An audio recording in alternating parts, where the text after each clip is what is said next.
Today I want to unpack and comment on the first reading. So look how the first reading starts. The first reading starts painting a picture of the spiritual condition of Israel in those days. It says, during the time young Samuel was ministered to the Lord under Eli, a revelation of the Lord was uncommon and vision infrequent. So it looks like it was a time of desolation for Israel because visions were uncommon and revelations infrequent. And then it speaks about Eli, the priest, and it says he was asleep and he had almost no sight. So remember that in the Bible too, the image of being asleep or the image of being blind also speaks about not being awake for the revelations of the Lord. But even then, the Lord is going to speak to young Samuel. And that's a reminder that the church always remains young in its youth. So even when it seems that everything is ending and finishing, the Lord renews his people and renews the church in the youth. So he calls Samuel. The interesting thing is that Samuel is called, but Samuel doesn't know who is calling him. And that's why he goes over and over to Eli. But the one that's able to help Samuel to understand that the Lord is calling is Eli. Samuel can't figure out this himself. And this is a great, I would say, image of the importance of priests helping out the youth understanding their call. Because although the one that's being called is Samuel, Samuel can't understand his calling. Samuel is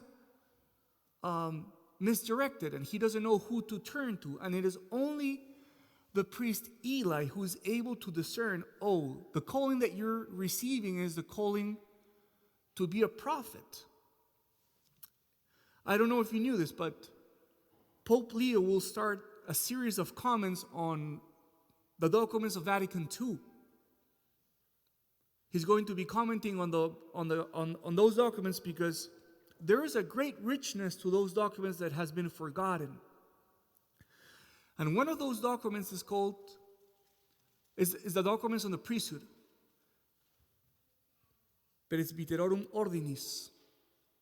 And that document talks about the role of the priest in helping the youth in discerning their vocation. And it says that priests should be active in offering spiritual direction to the youth so that they can discern their call, just like in the first reading. Because people can't figure it out on their own. They need someone's guidance to understand what is it that they're being called to. And I thought, well, maybe this isn't helpful because none of you are priests, so I'm just kind of reminding myself what is it I'm supposed to do. But it's also true that in that document it says that the fostering of vocations is a concern of the whole church. Fostering vocations to the priesthood is not only a concern for the priest, it's a concern of the families, of the faithful, of the lay people, of everybody. Because in a sense, the priesthood is indispensable for the running of the church. So today, brothers and sisters, let us pray for this. Let us pray that the men that are being called have a priest to help them discern their vocation.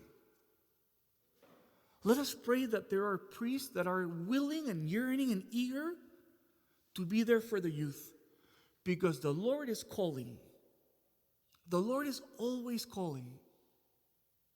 Because the Lord sees the need. The problem is not that the Lord doesn't call. The problem is that many times the youth don't have someone there to help them figure out their calling. So let us pray that the Lord will grant our church zealous priests that are always there, like Eli, helping Samuel understand what is it or who is it that is calling him and how is it that he must respond.